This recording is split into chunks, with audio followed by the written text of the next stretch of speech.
Alright, welcome and welcome back. This is Mantis, and we're going to be doing a little Nexus Wars today.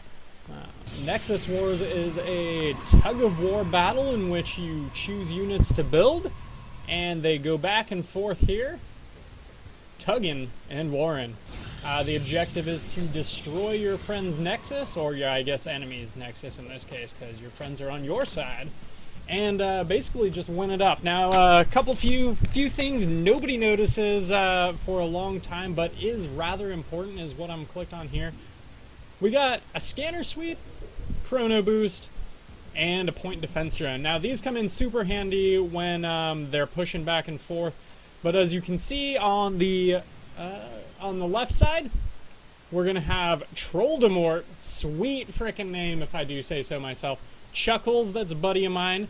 Mantis is me, and Titan. And we did all build bottom, so we're just sort of hoping for a super strong push on this first one. And I'm going to go ahead and go up to the regular speed here pretty soon. But our opponents are going to be Bo, or maybe Broly, Stush, and Farm D, coming in with the heals, coming in with lots of stim packs for these Marines, because he is the Farm C, he's Farm D. So in this version, these rocks are gonna die here in a little bit, sort of an anti-rush sort of thing, because you can build on this center lane, and if you do it just right, you could have, for instance, 2 buildings here, 1 spot, 2 buildings, 2 buildings, 1 spot, 2 buildings, you get the idea. But you can rally up and down, and they're going to do significant damage. Now on the other side here, we started off with 2 things against us, but they already have a fire bat in here hanging out. He's going to do massive damage to us. We have only light units at this point, but we do have some ranged units, so you never know. Unfortunately, Chuckles here is not teched up, or is not ready to build build an immortal here. He can go ahead and build that, but it is 175, really hard to get there. And with the confusion up top and bottom, it was pretty harsh.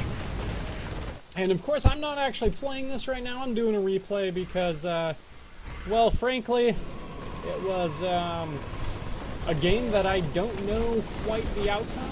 It apparently was only 16 minutes, so either we got crushed or we crushed them. I seem to recall I generally win Nexus Wars. Unfortunately, there's not the little tabs in here for us to show things, but when I post a live game, which, I'm gonna do, it's gonna be great. And up on the top here, you can see at least Titan here attacking with his SCVs. Really, all of us could be, just to get these out of here. Chuckles was also there. Who knows what I was doing? Apparently I was just hanging out, like, chilling over here, like, oh, look at these beautiful rocks. I'm not going to have much longer to see them. But Nexus Wars is a super fun game. It's a Starcraft arcade map, which I believe is free to play, all of the arcade maps. So you should definitely check it out and just have some fun. I've done some fun things with friends. Get 4 friends on here, play a bunch of randoms. You know, you go all Reapers on one side, all Sentries on one side, all kinds of good stuff. And of course, one of my friends is actually on right now, and I'm just going to be like, hey, doing a cast. And I don't know whether this is actually a cast or just a game recap. I don't know. We'll get there. But this is definitely going to push back. I mean, with these fire bats in the hole, they're just going to tear those Zeals apart, and the Marines are going to do way less damage against these Sentries. They do automatically pop Guardian Shield. So for a new player to StarCraft, I mean, it's kind of weird to say, as there is no base macro. It is tug of war, but it helps to play this, actually, I feel. When StarCraft 2 came out, I was deplorable. I mean, I'm still pretty bad. But this lets you really get a hold of the unit counters and, like, what works with each other. Obviously, you can see here, Marines don't work at all versus Sentries and Firebats. They just melt down. And then up on the top, you can see we've got Troldemort with his own fire bats, but they did counter with roaches, so those are probably about countering each other out. Depending on what we got. Ooh, we got a Hydro running in here. He might swing that battle. He's going to get that DPS in there. Just like in the regular game, he is a super fast attacker. Great range, great damage. And we do have some Banelings in here coming to say hello. So the bottom, like Titan's saying right now, we're going to SCV attack. We're going to take all our SCVs, even though it might be Brack here. Brack. Maybe Brack from Space Coast Coast to Coast. 2Ks, I didn't think so that. So we're going to go ahead and attack all of their things. Doing not much damage, but you know, that's still 8 free damage. Your workers are invincible. So that's going to cut stuff down considerably. I mean, this is still going to possibly get up into our base. We do have a nice wave here. Everything on this side, Chuckles and I play a lot together, so we are really good at syncing our units, which is super important. To sync units, you just click all the buildings that you want and hit escape all at the same time, and either you can tell them to pop up all at the same time, you can manually click them, or you can wait, and I believe every 10 seconds it will auto spawn a unit inside of those for easy syncing. So if you have, like, you know, 15 Vikings, 30 Vikings, which I often have, you have 90 supply here, Vikings cost 2, you can get 45 Vikings up in there if you got enough. Really, you can get 44, and you gotta have it. You do still have the tech trees you have to climb, but hitting escape on all those, you can just hold it down, and you can see up top, they've just been crushing it, but they do have a cannon. I've never personally been a fan of placing cannon behind the buildings, because longer range units will strike this a couple times. You can see there's a little bit of damage on there, and that can just get dangerous. Also, when Banelings roll in, which they know we have Banelings, it's been spawning for the whole game pretty much. Those are going to roll in and do, if they hit this side, they're going to do damage to all these 3 buildings. They're not going to care. And Titan again saying, Mantis, please don't block middle. But I've played this a lot. I know there's tons of room. There's going to be 1 slot of space right here for stuff to move through. And you can see he's right here. He's going to do the rally point back and forth. Ooh, getting a little snarky right there, I am. What can I say? You know, when you've played several hundred games of this and people don't bother to check the tab, they should know. And you know, it must have happened a couple minutes back. We must have had a sweet hold, but Chuckles popped out the Immortals, which do huge damage versus armored. And these fire bats are indeed armored, and they just go down like nothing I've ever seen. Upstairs, we've got the High Templar killing it hard. Easily taking care of these, a lot of these light units, but they can only pop their Scythe Storms every, I think, like 40 seconds, 30 or 40 seconds, which is just a super long time. This guy's gonna make our dudes walk a little slower, not gonna do much in the long run.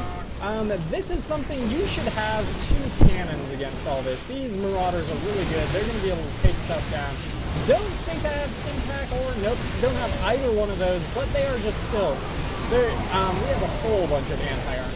20 on the Marauders and 50 for these guys. So as soon as they get that, that is just, everything's going to toast. And the Zealots finishing that up. That's 50 minerals for us, and that is -2 income for them. Each building you build is going to provide income. Finally, they nuke it. That's a huge amount of money. You can see all those 2s, a couple 3s, a 5 in there, a couple 5s. But, you know, it's really too late, especially since we have our wave synced so well. I mean, this is just devastating to their minimal opposition. And going with the Warhounds, not the best idea. Does extra damage versus mechanical units, but we are, for the large part, not really mechanical. I mean, we've got the Immortals here and the Sentries, but that's it.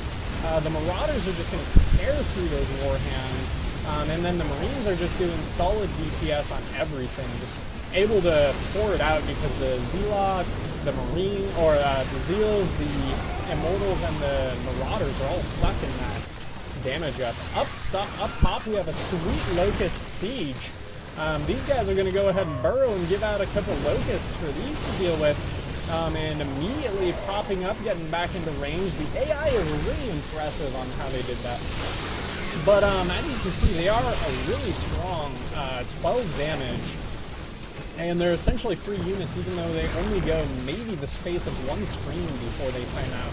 But I mean, you get a lot of those guys, they're just going to take it down. And cannon down here, far too late. And had they used that chrono boost ability on it, right here, it would have fired, what is it, 50% faster. It would have made it pretty much like a little machine gun. And I mean, for killing off a couple units, 30 minerals is just going to be super, I mean, it'll pay for itself easily. Especially with a wave like this, Marines are going to go down super fast. Big thing for cannons to deal with are the Immortals. You get a huge wave of Immortals, it's going to be really hard because of those shields. We do have a Chalupa. That's going to cost 300 extra on addition to the 150 of the regular cannon. But they are just going to let it die. Instead of chrono boosting, instead of dropping a point defense drone for 100, yes, it's expensive, but this is your base and you need to protect it. And again, the siege up top is going swimmingly. You know, it's hard to say what they could have done against this. I mean, probably some armored units, something with high DPS. Definitely not letting their buildings die would have been key. They probably lost out on 10 to 20 income just on the first two pushes on top and bottom, which is just a lot of income. And there it is. The game is over as they did leave. Everybody except one person. We didn't even have a chance to get heroes this game because it was so fast. Me at 30, Chuckles at 30 supply. I'm up at 31. We've got Titan at 27 and Trolldemort at 24. And of course, we've got our pylons here. So, you know, it was a good game. It was a good game. That was a trounce. I've had games last super long, and let's see, you know, I think yeah, here it is. We're gonna have an Immortal pop out right here, but you know, I've had games last maybe an hour. I think the longest one it was back in the day before they had the sudden death, basically. At 45 or so minute mark, everything does 300% damage. Because before that, I had like an hour and a half long game, a 2-hour game. They were absurd. Just counterbalancing everything. Here's the Immortal that is going to save the day, dropping 20 damage on light units, and he's going to be dropping 50 on this Firebat. This Firebat does not stand a chance. But, you know, super fun game. Go out there, play it alone, play it with a team of friends. Once you get in there, there's a little tab you can check. But again, I am Mantis. Thank you for watching, and we will see you all next time.